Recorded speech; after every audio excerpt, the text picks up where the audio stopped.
Olá! Nesse IELTS Assignment, nós definitivamente temos o processo padrão para ser feito. Primeiro, iremos fazer o processo de uma leitura skimming do texto. Então, nós iremos ler o primeiro parágrafo do texto. Aqui você tem um subtítulo após o título que você pode ler sem maiores problemas. Vamos considerar, portanto, o primeiro parágrafo, esta parte aqui. Lemos então o primeiro parágrafo por completo. Depois lemos o primeiro e o último período de cada parágrafo subsequente. Aqui, neste parágrafo em particular, ele tem um primeiro período muito curto. Como vocês podem ver, a quantidade de palavras entre a primeira palavra e a última até o primeiro ponto final são muito poucas. A quantidade é muito pouca, portanto, quando você tem um primeiro período tão curto assim em um começo de um parágrafo, leia os dois primeiros períodos. Então, você leria neste parágrafo em particular até o memory, abrangendo os dois primeiros períodos. E também você lê o último período igualmente. Então, você faz aqui na primeira parte do texto, no primeiro parágrafo, a leitura do parágrafo completo, e depois, em cada parágrafo subsequente, você lê o primeiro e o último período. Lembrando que, mais uma vez, se o primeiro período for curto demais, leia os dois primeiros períodos do parágrafo, pula a parte central e termina a leitura deste parágrafo no último período dele, ou seja, da última sentença até o último ponto final. Por que você pode fazer este processo de ler somente o primeiro e o último período de um parágrafo? Porque normalmente um texto IELTS, ele tem o começo do seu parágrafo sendo normalmente o tópico frasal do mesmo. Portanto, a essência da ideia que esse parágrafo quer repassar se encontra logo no começo dele.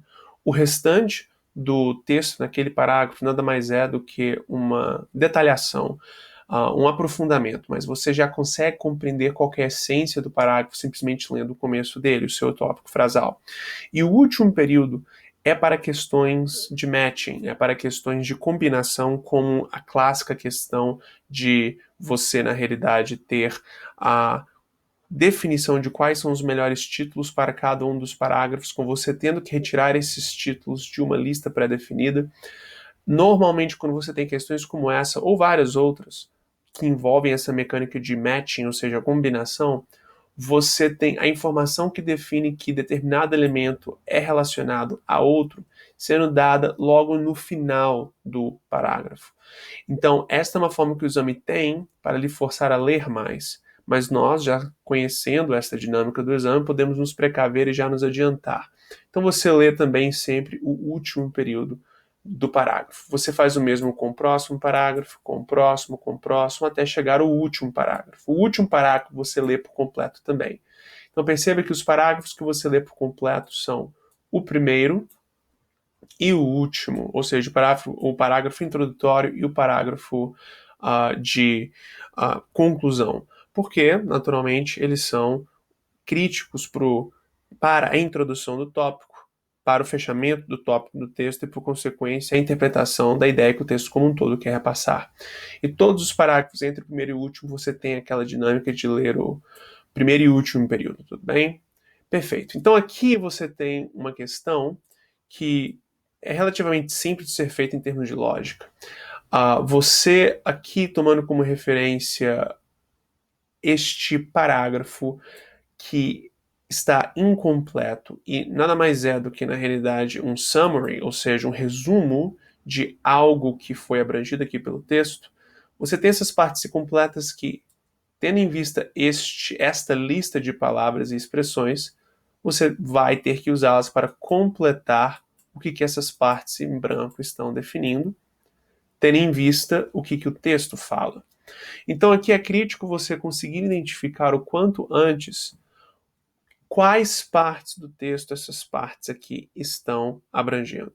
Isso é muito importante. E com o processo de leitura dinâmica inicial que você fez, vai ser relativamente tranquilo você encontrar essas partes. Agora, naturalmente, você tem esse processo de ler essas partes específicas do texto e pular outras somente no processo de uma leitura inicial. Depois, tomando como referência as questões que você tem aqui, aí você retorna ao texto e aí encontra o parágrafo que abrange as informações que você tem que abranger e aí o lê por completo. Então perceba que aqui eu não estou sugerindo que você faça uma leitura pelas coxas, ignorando por completo partes do texto. Não, você ignora a priori para ter um processo de leitura mais direto ao ponto e que te economiza tempo para que você possa investir mais tempo no processo de realização das questões. Agora, depois, tendo em vista as questões, quando você retorna ao texto, aí, se necessário for, você lê os parágrafos por completo, pelo menos os parágrafos que abrangem a informação que as questões estão abrangendo, tudo bem? Então, ele deseja uma ótima prática.